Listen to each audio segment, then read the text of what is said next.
हाथ जोड़ करके दर्शन कैसे करते हैं बताओ? आंखें बंद हो जाती है ना। यही तो नहीं होना चाहिए। भगवान कहते प्यारे जहां आंखें बंद करनी है वहां तो खोल करके रखते हैं। जो चीज नहीं देखनी है उस चीज को देखते हैं, लेकिन जब मेरे मंदिर में आते हैं, जब मुझे देखना होता है, तब आंखें बंद करके खड़े हो जाते हैं कि लो हम तुम्हें देखेंगे ही नहीं।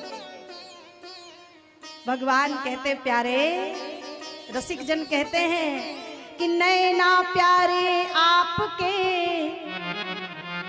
नौका के आकार। जो एक बार देख लेना, अरे जो जन इनमें बस गयो सो है गयो भवते पार। दुनिया की नजरों में बसो ना बसो, एक बार दुनिया को बनाने वाले की नजरों में बस जाओ। एक बार नजरों से नजरें मिला लो भगवान के, मानो हो गया कल्याण। पर हम लोग करते क्या, मंदिर में जाते ही सबसे पहले आंखें बंद कर लेते, लो हम देखेंगे ही नहीं। भगवान कहते हैं प्यारे, आए हो हमसे मिलने और खड़े हो आंखें बंद करके। आंखें बंद करके नहीं, सदैव नेत्र खोल करके दर्शन करो। अब आगे से ध्यान रखेंगे ना, अगर बंद भी हो तो ऐसे पकड़ लेना, बंद नहीं होने देंगे। हाँ, एक पलक भी अगर झपक जाए ना। और आज बना दिया परीक्षित को राजा। परीक्षित ने राजा बनते ही नगर की सफाई कराई। आगे गए, एक काला कुरूप मनुष्य हाथ में डंडा लेकर के गाय और बैल को मार रहा है। गाय बैल की रक्षा की। त्वं वा मृणाल धवला पादे न्यून पदाचरण ब्रस रूपेण किम कश्चिद देवो ना परिखेद। बैल तुमने कहा मैं धर्म हूं, धर्म के 4 स्तंभ होते हैं, मैं धर्म हूं। 3 पैर टूट गए, 1 पैर बचा है, वो है सत्य। धर्म की रक्षा करी, गाय को छुड़ाया। गाय से पूछा तुम कौन हो? बोले मैं पृथ्वी हूं। काले कुरूप मनुष्य के लिए हाथ में तलवार निकाली और कहा मैं जान से मार दूंगा, तू कौन है बता। कहने लगा मैं कली हूं, कलयुग। ओहो हो, निकाली तलवार परीक्षित ने और कहा सिर धड़ से अलग कर दूंगा तुझे। कलयुग थरथर थरथर कांपने लगा। अब महाराज हमें क्षमा कर दो, मारो मत। मुझ में अगर अवगुण है तो गुण भी है। बोल क्या गुण है? बोले ये गुण है कि जो सतयुग त्रेता द्वापर में हजारों वर्ष तपस्या करते थे, यज्ञ दान करते थे, तब कहीं परमात्मा के दर्शन होते थे। पर कलिकाल में, कलयुग केवल और नाम आधारा। कलयुग केवल नाम आधारा। कलयुग केवल नाम आधारा। कलयुग केवल नाम आधारा। कलयुग केवल कलयुग केवल नाम आधारा। सुमिर सुमिर भव उतर ही पारा। कलयुग केवल नाम आधारा।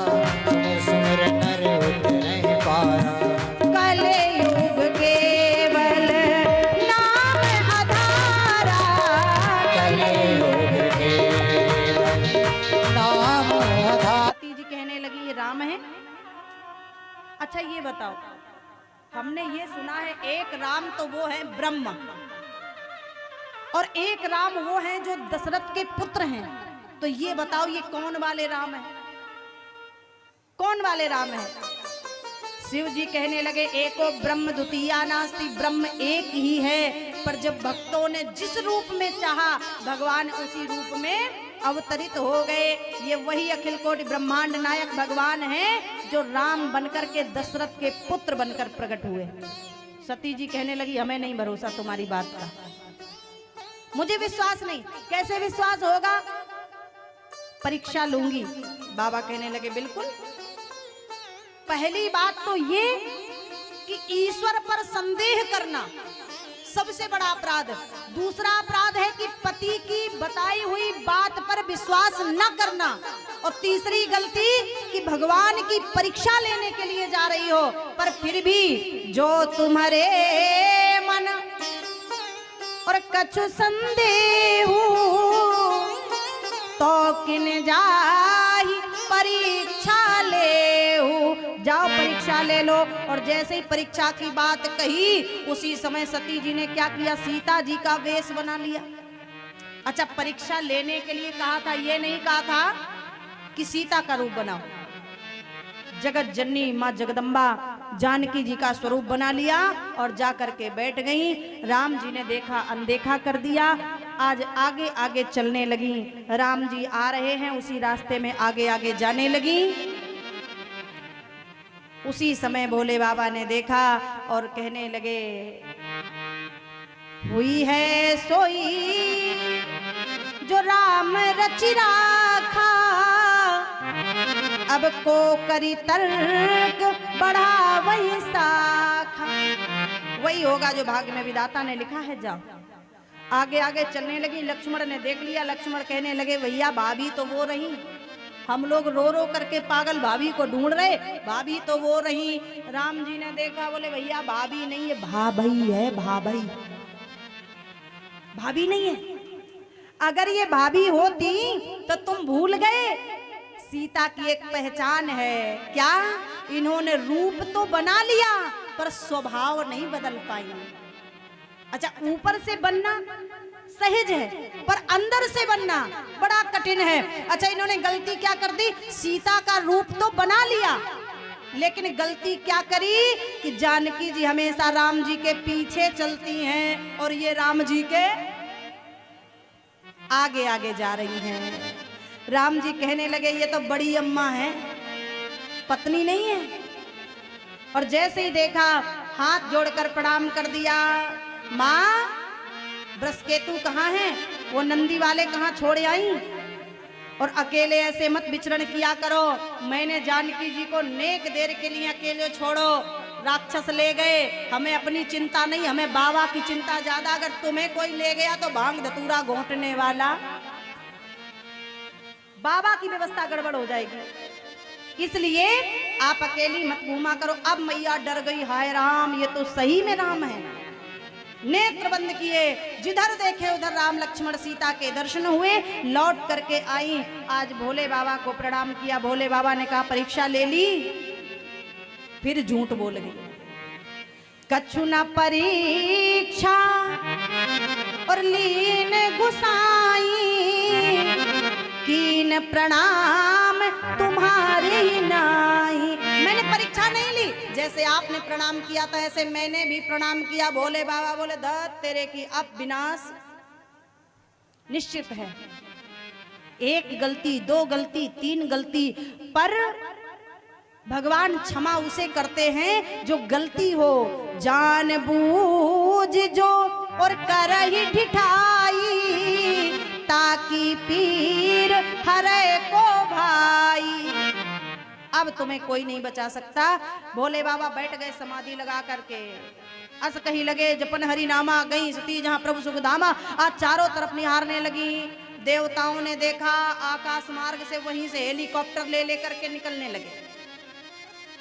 देवी जी ने देखा ये विमान कहाँ जा रहे। नारद जी प्रकट हो गए, बोले तुम्हारे पिता के घर में यज्ञ है, तुम्हें नहीं बताया बाबा ने। अरे बाबा तुम्हें बताएंगे क्यों, ससुर दामाद की लड़ाई जो चल रही है। फिर आग लगा दी। सती जी ने कहा, बाबा देखो कितनी दूर से समझाया।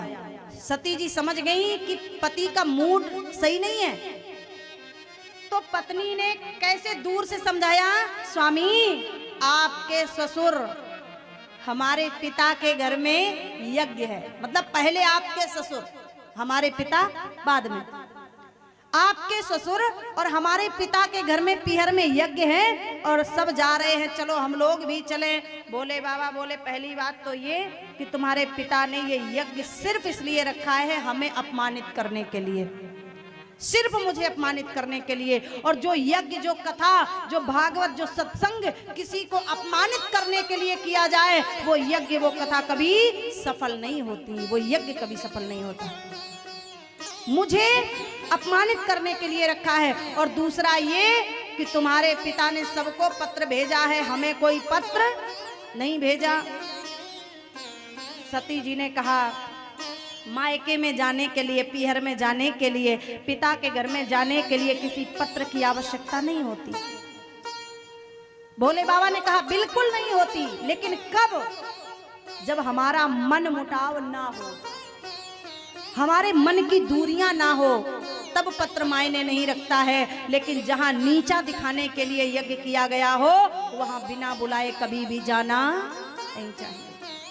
और पतिव्रता अगर स्त्री है तो जिस घर में पति का अपमान हो, पति को वहां कभी भी, जहां पति का अपमान हो वहां पत्नी को कभी भी जाना नहीं चाहिए। बहुत समझाया, मैया नहीं मानी। अंत में बाबा ने कहा चली जाओ। नंदी पर बिठाया, 2 गढ़ों को भेज दिया, गई हैं यज्ञ में। पहुंची पर दाद नहीं पहुंची, पहुंची बहिने ठिलाई हुई।